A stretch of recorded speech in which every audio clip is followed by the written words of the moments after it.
Weather's going to be a little topsy-turvy in the next 24 hours. We have some rain coming in, and on the end of that, maybe some snow tomorrow morning. And temperatures are going to drop. Jeff is watching all of this as we head into the weekend. Yeah, it's going to be interesting a few years from now when people look at the data and see, oh, it's 50-some degrees, you know.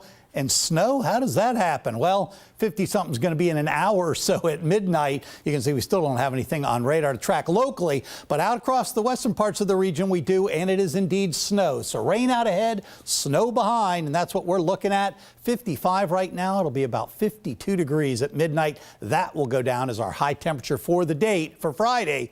And then it just drops and drops and keeps dropping. You can see overnight then those temperatures falling as the rain moves in. By morning, rush hour, be down into the 40s. So at that point, we'll start to see a little bit of a mix. Any heavier downbursts will maybe have a little more of the snow in them. And then that'll start to clear off by the end of rush hour and keep going offshore. Talk about some possible accumulations coming up in just a couple of minutes.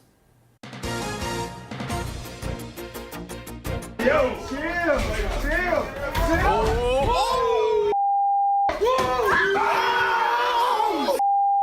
Popular Virginia Beach music venue is under investigation after a security guard body slammed a patron. As you can see, it was all caught on a cell phone camera. That video has now gone viral. The incident happened at Shakas Live last week.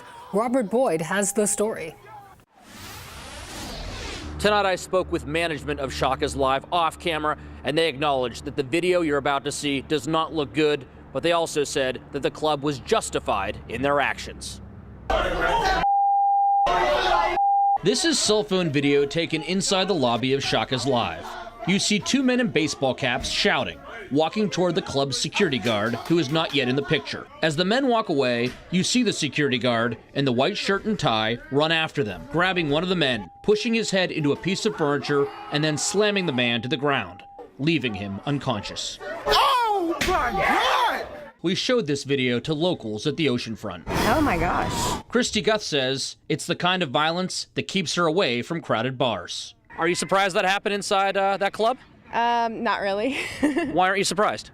I don't know. It's a lot of young people drinking. According to Shakas management, the alleged victim was causing problems and was asked to leave. Over the next hour and 45 minutes, he left and then returned to the club 4 different times, attempting to get into the show.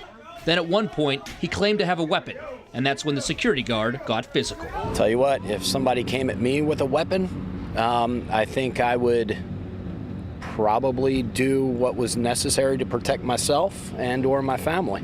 However, according to Shakas, no weapon was found on the alleged victim. That man, who is expected to be okay, has since taken out a citizen warrant against the security guard for assault, which would be a misdemeanor.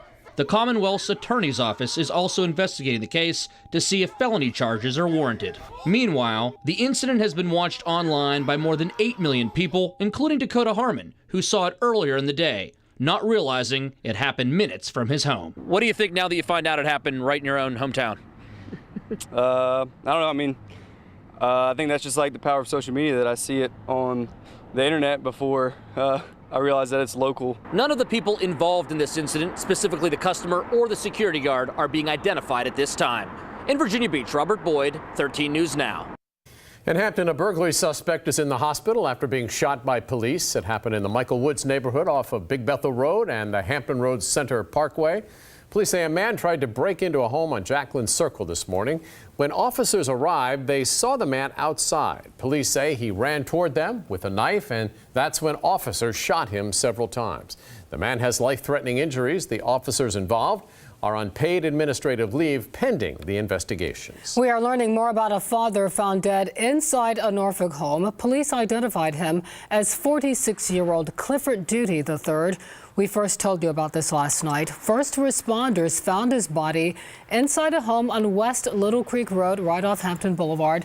The medical examiner is still working to determine the cause of death, but police are investigating this as a homicide. Neighbors are shocked, remembering the victim as a family man and a friend. He was a good guy. He would play with his kid a lot out here. He would cut the grass. He would pick up litter that he found. We also reached out to the victim's family members. They were upset and didn't want to talk on camera. String of complaints following a Facebook picture that was shared. At the center of it is a candidate for the Pasco County Sheriff. Tonight, the candidate, a 22-year law enforcement veteran, talked only to Chanu Her to share his side of the story. Well, David and Regina, that candidate is Lieutenant Brent McEwen. As part of his campaign, he's given out sweatshirts in exchange for donations. But recently, a picture of students wearing his sweatshirts stirred up controversy because of who took the picture, where and when it was taken.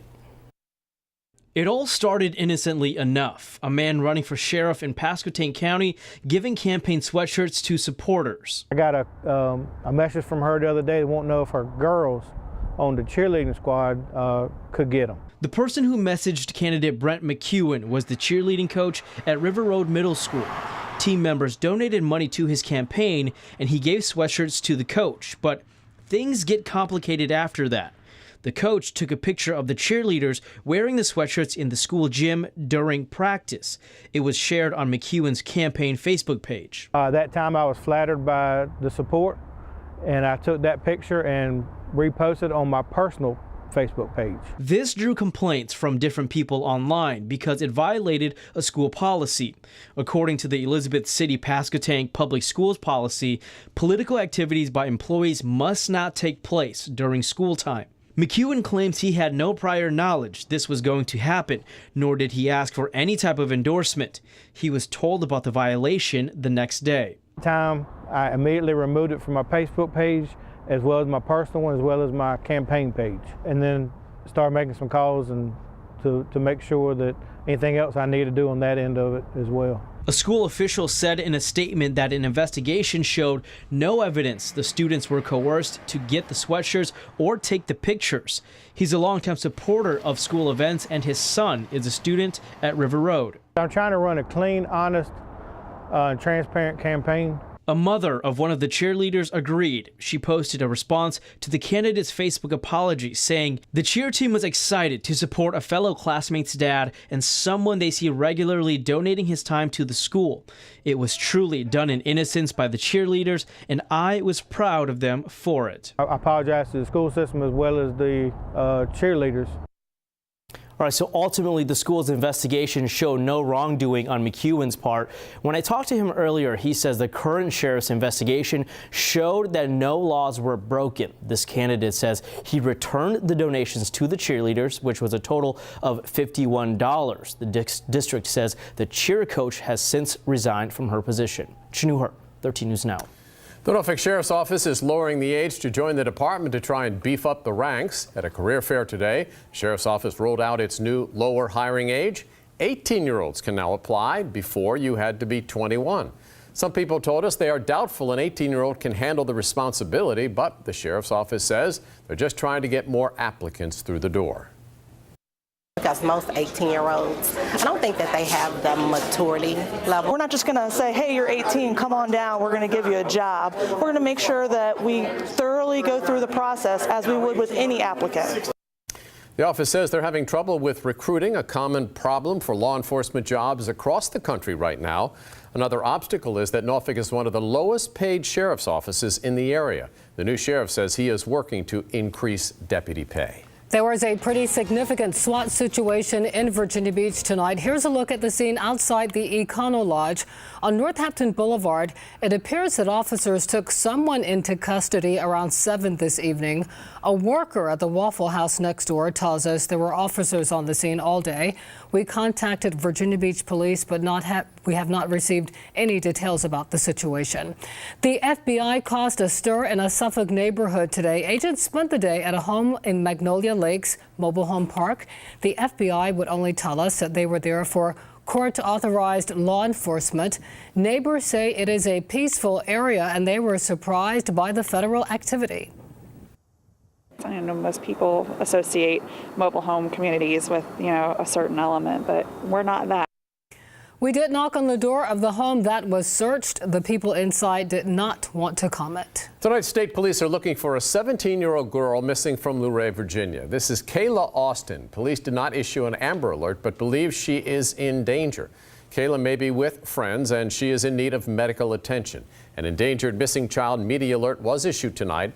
Anyone who sees her should call 911 or state police at 1-800-VA-CHILD. Tonight, Los Angeles police say a shooting at a middle school was an accident. A 12-year-old girl was arrested and charged with negligent discharge of a firearm on school grounds. A classmate says just after the shooting, the girl was visibly upset and kept saying, "I didn't mean it." The girl allegedly told her classmate the gun was in her backpack and it accidentally went off when she dropped the bag. A 15-year-old boy was shot in the head, a 15-year-old girl was shot in the wrist, and 2 other students were grazed by bullets. All are expected to be okay. Chesapeake family still stunned tonight over the heartbreak.